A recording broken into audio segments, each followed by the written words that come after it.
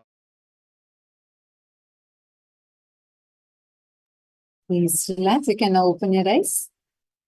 Please open your eyes. Yes. Now, whatever Swamiji showed you in your third eye, I request all of you to please post it here. What image did you see? Whatever appeared to you in your third eye, please take a moment and post it.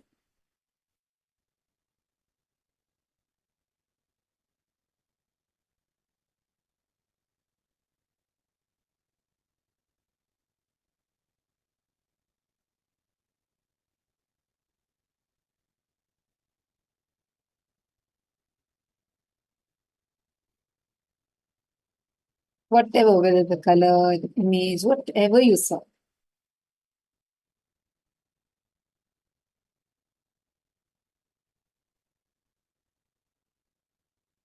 All right. Shall we now see what the actual answer is?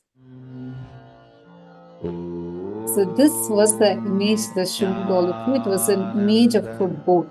And you can see the major colors are green, and there is a little bit of gray, and that is majorly brown.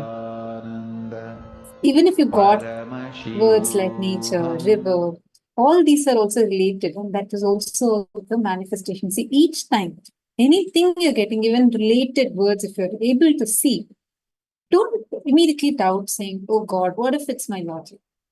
It might be my logic. I don't, right? We usually start thinking like this.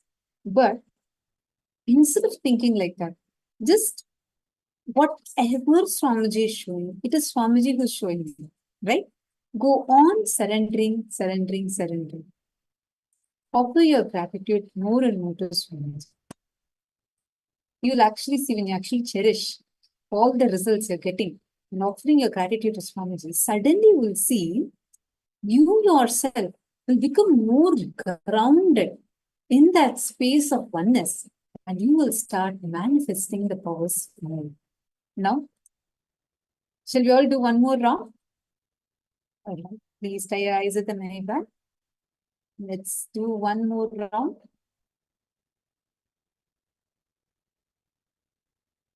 Please close your eyes. Now, I'm going to show another image. You're going to see through your third eye and then whatever is appearing. Just you're going to verbalize it first. Then we'll give you time for that. 3, 2, 1, start.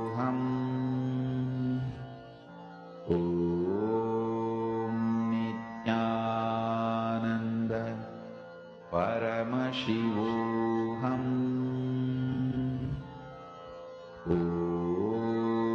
Nityananda Paramashivoham Nityananda Paramashivoham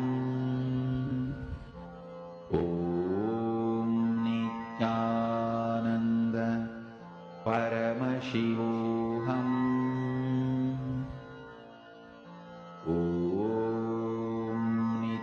Nityananda Paramashivoham Nityananda Paramashivoham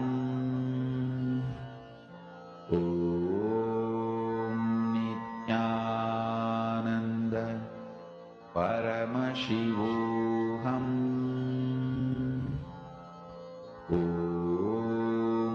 Nityananda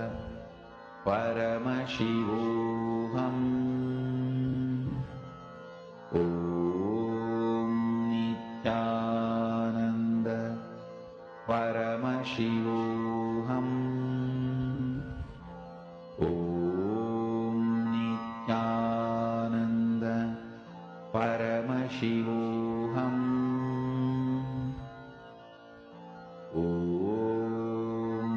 Nityananda Paramashivoham Nityananda Paramashivoham